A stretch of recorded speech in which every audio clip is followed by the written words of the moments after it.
प्रिय बच्चों, महान व्यक्तित्व की पृष्ठ संख्या 53 खोलिए।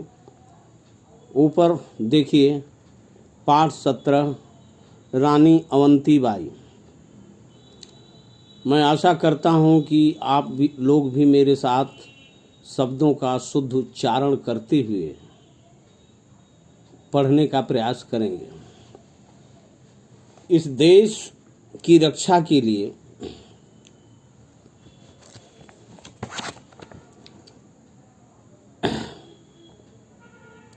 कमर कसो या चूड़ी पहनकर घर में बैठो, तुम्हें धर्म ईमान की सौगंध जो इस कागज का सही पता वैरी को दो। वैरी माने दुश्मन।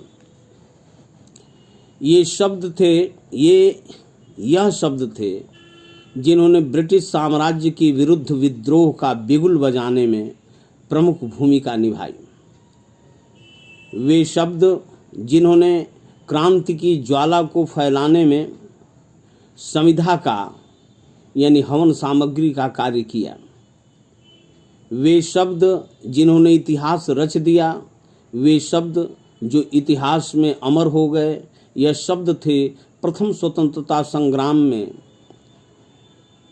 मध्य भारत की प्रमुख सूत्रधार वीरांगना अवंतीबाई के, जिनकी अप्रतिम शौर्य गाथा, वीरता की गाथा आज भी हम सबको प्रेरित कर रही है। 16 अगस्त सन 1831 को मनकेहनी जिला सिवनी मध्य प्रदेश के जमींदार राव जुझार सिंह के यहाँ पूरे उत्साह का माहौल था। बधाइयों और शुभकामनाओं के बीच मिठाइयाँ बांटी जा रही थीं, ढोल बाजे बज रहे थे।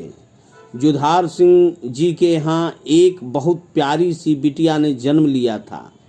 माता पिता बिटिया को पाकर खुशी से फूले न समा रहे थे। उनके घर अवंती जो आई थी। बालिका अवंतीबाई की प्रारंभिक शिक्षा मनकेहनी गांव में ही हुई। उसे बचपन से ही घुड़सवारी और तलवारबाजी का बहुत शौक था। लोग बालिका अवंती की घुड़सवारी और तलवारबाजी को देखते और आश्चर्यचकित हो जाते। जैसे जैसे बालिका अवंती बड़ी होती गई, उसके साहस और पराक्रम अर्थात वीरता के किस्से आसपास के क्षेत्रों में फैलने लगे। विवाह योग्य होने पर पिता जुझार सिंह ने बेटी अवंतीबाई का रिश्ता रामगढ़ के राजा लक्ष्मण सिंह के सुपुत्र राजकुमार विक्रमादित्य से कर दिया। विवाह के उपरांत जुझार सिंह की यह साहसी बिटिया रामगढ़ रियासत की कुलवधू बनी। सन 1850 में राजा लक्ष्मण सिंह की मृत्यु हो जाने पर राजकुमार विक्रमादित्य का रामगढ़ के राजा के रूप में राज तिलक किया गया।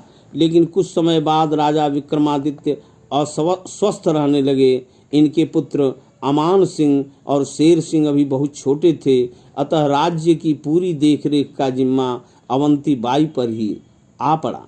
ऐसी विषम परिस्थितियों में अवंतीबाई ने पूरी योग्यता का परिचय देते हुए राजकाज को संभाला और ब्रिटिश शासन के विरुद्ध संघर्ष जारी रखा।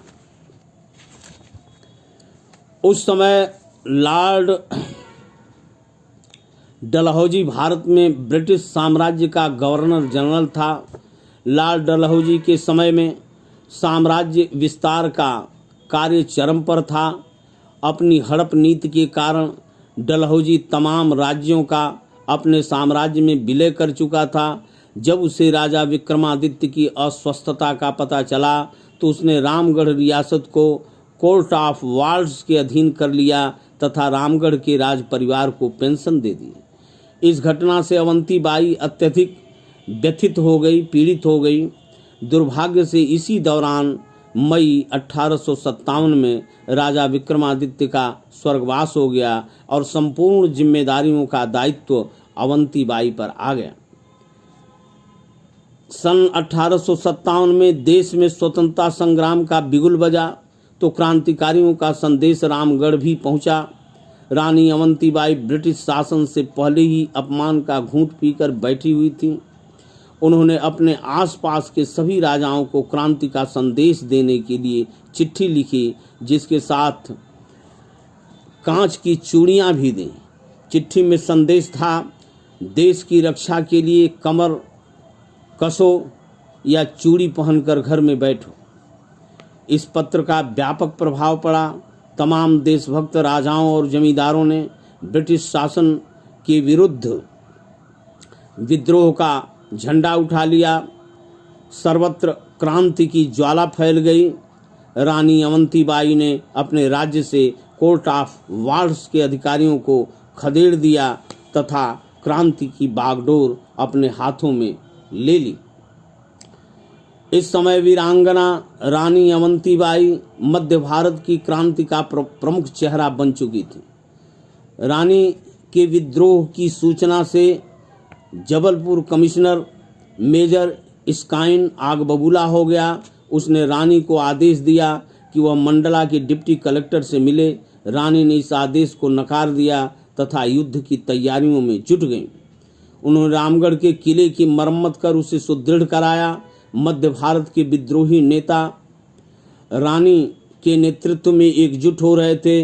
रानी ने अपने साथियों के साथ हमला करके घुघरी, रामनगर, बिछिया आदि क्षेत्रों से ब्रिटिश राज का सफाया कर दिया। इसके पश्चात रानी ने मंडला पर योजनाबद्ध तरीके से आक्रमण कर ब्रिटिश सेना को धूल चटा दी। इस हार से मंडला का डिप्टी कमिश्नर वाडिंगटन तिलमिला गया तथा किसी भी प्रकार पराजय का बदला लेने के लिए योजना बनाने लगा। उसने अपनी सेना को पुनर्गठित किया तथा रामगढ़ के किले पर हमला बोल दिया। ब्रिटिश सेना संख्या बल और युद्ध सामग्री में रानी की सेना से कई गुना ताकतवर थी। रानी ने इस स्थिति को भांपकर किले से बाहर निकलकर देवहारगढ़ पहाड़ियों की ओर प्रस्थान किया। रामगढ़ किले को बुरी तरह ध्वस्त करने के बाद अंग्रेज सेना रानी को खोजते हुए देवहारगढ़ की पहाड़ियों की ओर बढ़ चली। अंग्रेजों ने रानी के पास आत्मसमर्पण का संदेश भिजवाया।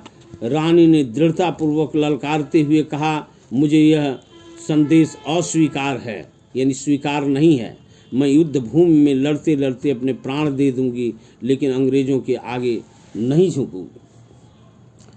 रानी के उत्तर से तिलमिलाए वाडिंगटन ने रानी को चारों ओर से घेर कर धावा बोल दिया।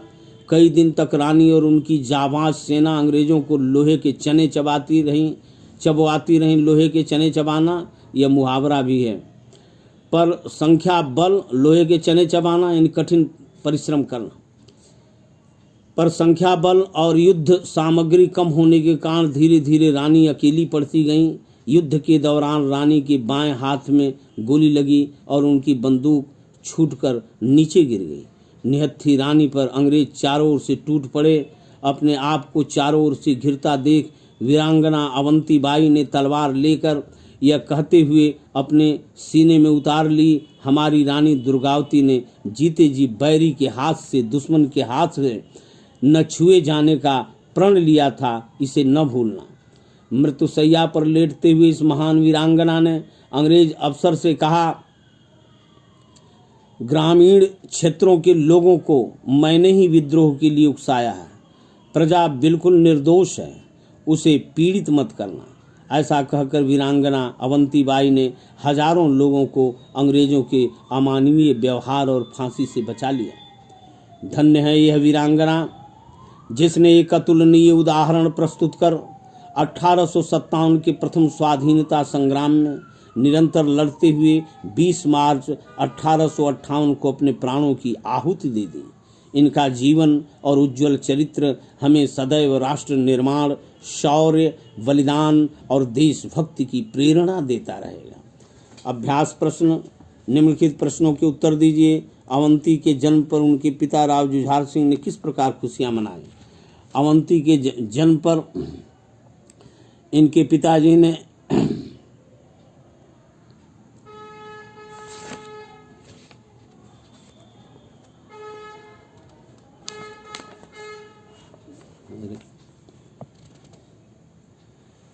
इनके पिताजी ने खूब खुशियां मनाई, उत्सव का माहौल था। बधाइयों और शुभकामनाओं के बीच मिठाइयाँ बांटी जा रही थी, ढोल बाजे बज रहे थे। बहुत सी प्यारी बिटिया ने जन्म लिया था। माता पिता दोनों खुशी से फूले नहीं समा रहे थे। दूसरा प्रश्न, अवंती बाई का विवाह और कब किसके साथ हुआ? अवंती बाई का विवाह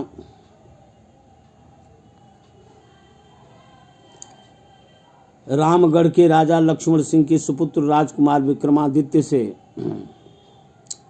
हुआ था।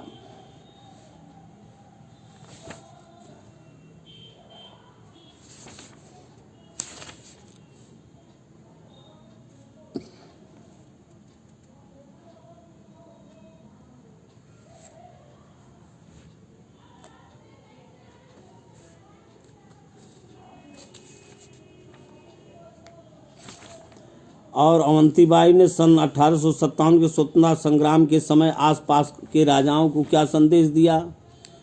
उन्होंने आसपास के राजाओं को संदेश दिया कि देश की रक्षा के लिए कमर कसो या चूड़ी पहनकर घर में बैठो। रानी अवंतीबाई ने अंग्रेजों के आत्मसमर्पण के संदेश को अस्वीकार कर दिया। इससे रानी की किस विशेषता का पता चलता है? इससे रानी की इस विशेषता का पता चलता है कि मैं आज़ाद हूँ, स्वतंत्र हूँ, तुम्हारी गुलामी मैं सहन नहीं कर सकती। उनके दृढ़ हृदय का और शौर्य और पराक्रम का की विशेषता का पता चलता है।